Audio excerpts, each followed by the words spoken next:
Good morning students, I am R S. Jahangir. Welcome to my channel. आज हम ले रहे हैं मॉडल्स का पार्ट 5, जिसमें मैं सबसे पहले ले रहा हूं वुड। वुड का प्रयोग कहां करते हैं? सबसे पहला देखिए, वुड का प्रयोग करते हैं पोलाइट रिक्वेस्ट के लिए, विनम्र निवेदन के लिए। For example, would you lend me your pen? क्या आप मुझे अपना पेन देंगे? तो इसके लिए जो है अपने यूज करते हैं पोलाइट रिक्वेस्ट के लिए। सबसे महत्वपूर्ण जो यूज होता है वो वुड का होता है। नेक्स्ट जो इसका यूज करते हैं वो है पोलाइट ऑफर, विनम्र प्रस्ताव के लिए। Would you like our house? क्या आप जो है हमारे घर को पसंद करेंगे? या इसी प्रकार से दूसरा भी हो सकता है, would you like to have a cup of tea और कॉफी? क्या आप जो है एक कप चाय या कॉफी लेना प्रस्ताव जो है लेना पसंद करेंगे? तो ये चीजें क्या है, विनम्र प्रस्ताव, कोई ऑफर अपन रख रहे हैं तो उसके लिए भी यूज करते हैं किसका, वुड का। तीसरा जो है यूज करते हैं वो है अनुमति या परमिशन के लिए। For example, would you mind if I smoke? कि आपको अगर बुरा तो नहीं लगेगा यदि मैं धूम्रपान करूं तो would you mind if I smoke, इस तरह का जो वाक्य होता है वो परमिशन के लिए होता है। नेक्स्ट जो मॉडल है वो है ऑट टू। ऑट टू और शुड लगभग सेम से होते हैं, इनमें यूज भी इनका सेम से होता है। तो पहला जो यूज है इसका वो है मोरल ऑब्लिगेशन के लिए, यानी नैतिक कर्तव्य के लिए। For example, you ought to respect your elders. तुम्हें अपने जो एल्डर्स हैं, जो बड़े हैं, उनका सम्मान करना चाहिए। वही चाहिए अर्थ में इसका होगा शुड की तरह से। तो यू ऑट टू, यहां पर अपन शुड भी यूज कर सकते हैं। You should respect your elders, वो भी सही है। और इसी प्रकार से you ought to respect your elders, तुम्हें अपने एल्डर्स का, बड़ों का सम्मान करना चाहिए। ये नैतिक कर्तव्य हो गया, मोरल ऑब्लिगेशन। नेक्स्ट जो यूज है वो है स्ट्रॉन्ग पॉसिबिलिटी, यानी सशक्त संभावना। फॉर एग्जाम्पल देखिए, Suman got good marks. Suman ने अच्छे मार्क्स जो है प्राप्त किए। तो she ought to be a good girl also. तो इस वह एक अच्छी लड़की भी होनी चाहिए। तो यहां देखिए, सुमन ने अच्छे मार्क्स प्राप्त किए, इससे संभावना, इससे पॉसिबिलिटी ये लगाई कि जब उसने अच्छे मार्क्स प्राप्त किए हैं तो एक अच्छी लड़की भी होनी चाहिए। तो इसके लिए स्ट्रॉन्ग पॉसिबिलिटी के लिए किसका यूज करते हैं अपन? ऑट टू का यूज करते हैं। उसी प्रकार से सलाह या एडवाइस के लिए भी यूज करते हैं। For example, you ought to be more careful about your health.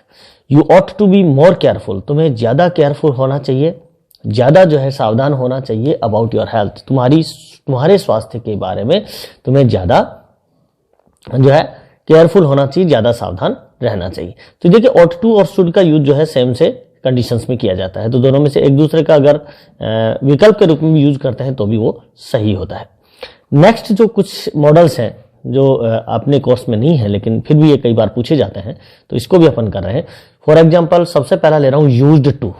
Used to का मतलब है कि कोई काम भूतकाल में अपन करते थे, उनके अभ्यस्त जो थे उसके लिए यूज करते हैं। Habitual action in the past, इसका यूज होता है habitual action in the past, यानी आदतन वाक्य। पास्ट में, भूतकाल में कोई आदतन जो है आदत थी, उसके आदतन कार्य, आदत संबंधी कार्य के लिए जो है इसका यूज करते हैं। फॉर एग्जाम्पल देखिए, I use to go for swimming in my childhood. I use to go for swimming, मैं जो है स्विमिंग के लिए या तैराकी के लिए जाता था। इन माई चाइल्डहुड, मैं मेरे बचपन में तैराकी के लिए जाया करता था। I used to sing my school days, मैं मेरे स्कूल के दिनों में गाया करता था। यानी मैं जो भूतकाल में ऐसा कोई काम किया करता था तो उसके लिए यूज करते हैं यूज्ड टू का। फिर है नीड नॉट। नीड नॉट का यूज करना आवश्यकता नहीं, यानी अपने जो इसका शाब्दिक अर्थ है उसी से पता चलता है कि आवश्यकता नहीं के लिए इसका यूज करते हैं। फॉर एग्जाम्पल देखिए, you need not worry about me, तुम्हें मेरे बारे में चिंतित होने की आवश्यकता नहीं है। फिर एक और करते हैं, नेक्स्ट जो एक और आता है डेयर नॉट, डेयर या डेयर नॉट। तो इसका यूज कहां करते हैं? देखिए, use in the negative sentence, negative sentence में यूज करते हैं और उसमें नकारात्मक वाक्य में यूज इसका करते हैं। और या फिर फॉर एग्जाम्पल देखिए, he dare not meet the office, lack of courage, यानी सबसे पहले इसका जो यूज करते हैं वो करता है लैक ऑफ करेज, यानी साहस की कमी के लिए। साहस की कमी के लिए यूज करते हैं कि जैसे he dare not meet the officer, यानी उसमें ऑफिसर से मिलने का साहस नहीं है। ही तो इसने या उसमें हिम्मत नहीं है। डेयर का मतलब होता है हिम्मत। फिर इसका use in the interrogative sentence, interrogative sentence में भी इसका यूज करते हैं, यानी प्रश्नवाचक वाक्य में भी इसका यूज करते हैं। जैसे for example, how dare you say that I copied your notes, तुम्हारी हाउ डेयर यू से, तुम्हारी ये कहने की हिम्मत कैसे हुई that I copied your notes, कि मैंने तुम्हारे नोट्स की कॉपी की है, उनकी नकल किया। इस प्रकार से जो है यानी किसी भी का अगर ये कहता है कि तुम्हारी हिम्मत कैसे हुई, मुझे ये कहने की हिम्मत कैसे हुई, तो इस तरह के जो वाक्य होते हैं उसमें डेयर का प्रयोग करते हैं। तो इस पर आज जो है अपना ये मॉडल्स का चैप्टर यहीं पे समाप्त होता है। Thank you very much.